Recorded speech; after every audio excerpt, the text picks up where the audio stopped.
दुई जन स्वामी स्त्री संसार बहुत हस खुशी चली हठात दिने से झगड़ा होगला।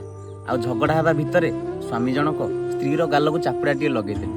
आई घटना पर स्त्री जनक जिनपतर धरी रागरे बाप घर को चलीगले। आ बाप घरे जाई भाई मानू ये कथा कहले। आ भाई मैंने ये कथा जिते जानिले से शाशु घर को आसी स्वामी को बहुत मारपिट कले। यही घटनार किछि दिन पर स्वामी जनक स्त्री को आने को गले।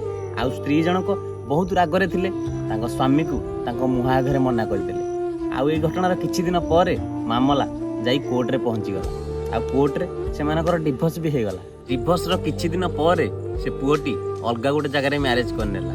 आ डिभोर्स नहीं झीटी जितेबाला बाप घरे भाई भाउजों गाली शुणिकी बंचा पड़ा से भाविला जितेबाला मो स्वामी आसी मत क्षमा मागिले जदि मुझे दिन सहित चली जाती हुए तो मत आज ये दिन देखा पड़ न था।